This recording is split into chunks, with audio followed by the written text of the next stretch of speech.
तुला लग्न की कुंडली में कारक और मारक ग्रहों का वर्णन करते हुए महर्षि पाराशर 3 पापक ग्रहों की चर्चा करते हैं, मारक ग्रहों की चर्चा कह रहे हैं कि जीवार्क भू सुताह पापाह।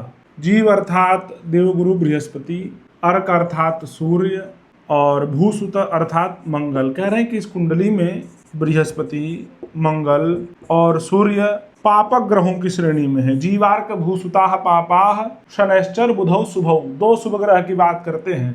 शनैश्चर अर्थात धीरे चलने वाला, तो शनि और बुध इस कुंडली में शुभ ग्रह की श्रेणी में है, कारक की श्रेणी में है। आगे कह रहे हैं भवेताम राजयोगस्य कारकौ चंद्र तत् सुतौ। कह रहे हैं कि इस कुंडली में 2 योग कारक ग्रह हैं और वो ग्रह हैं कारकौ चंद्र तत् सुतौ, चंद्रमा और उसका पुत्र। चंद्रमा और बुध इस कुंडली में कारक ग्रह है, योग कारक ग्रह है। कुजो निहंती।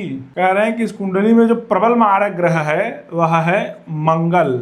अब मंगल प्रबल मारक क्यों है? क्योंकि कुंडली के जो 2 मारक भाव होते हैं, वो दूसरा भाव वहां वृश्चिक राशि जिसका स्वामी मंगल और सप्तम भाव उसका भी स्वामी मंगल मेष राशि का, तो यहाँ प्रबल मारक है मंगल। और आगे कह रहे हैं जीवाद्याह पापा मारक लक्षणाह। कह रहे हैं कि जीव आदि जो ग्रह हैं वह पापक ग्रह हैं और मारक लक्षण लिए हुए हैं। क्यों कह रहे हैं? क्योंकि बृहस्पति यहाँ तीसरे और छठे भाव का स्वामी होता है, 2 स्थान 3, 6, 12, तो तीसरे और छठे भाव का स्वामी होने के कारण और शुक्र को अपना शत्रु मानने के कारण यहाँ बृहस्पति अनिष्ट कारक ग्रह है। बृहस्पति के 2 शत्रु हैं। बृहस्पति शुक्र को अपना शत्रु मानता है, शत्रु सितज्ञौ।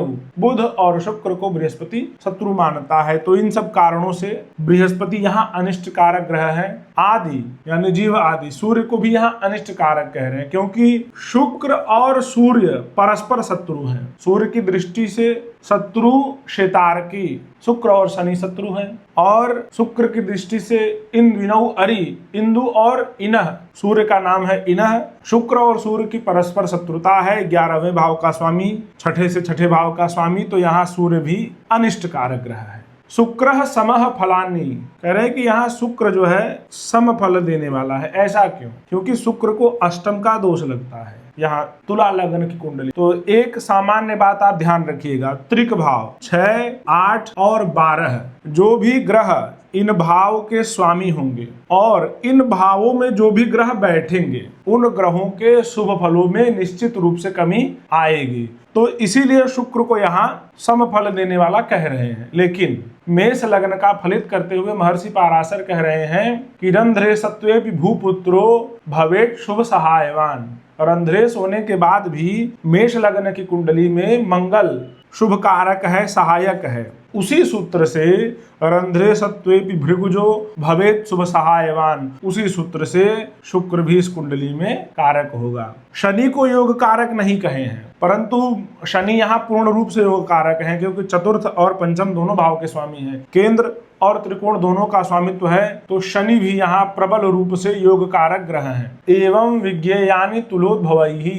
कह रहे हैं कि तुला लग्न में जन्मे हुए जातक का यही फल समझना चाहिए। एक बार फिर से समझ लेते हैं। जीवार्क भूसुताह पापाह। गुरु, मंगल और सूर्य इस कुंडली में अनिष्ट कारक ग्रह हैं जिनमें प्रबल रूप से मंगल मारक है। शुभ ग्रहों की श्रेणी में शनैश्चर बुधौ शुभौ, शनि और बुध प्रबल शुभ ग्रह हैं। कारकौ चंद्र तत् सुतौ, चंद्रमा और बुध इस कुंडली में योग कारक ग्रह हैं। जो लग्नेश शुक्र है उसको कह रहे हैं समः फलानि। शुक्र इस कुंडली में समफल देने वाला है, लग्नेश है तो शुभ है, अष्टम का दोष लग रहा है इसीलिए समफल देने को कह रहे हैं। तुला लग्न की कुंडली में जो कारक मारक का वचन है महर्षि पाराशर का वो यही है। ज्योतिष के सूत्रों को समझने के लिए पेज को फॉलो करें, हमसे जुड़े रहें, वीडियो को लाइक और शेयर करना न भूलें। महादेव।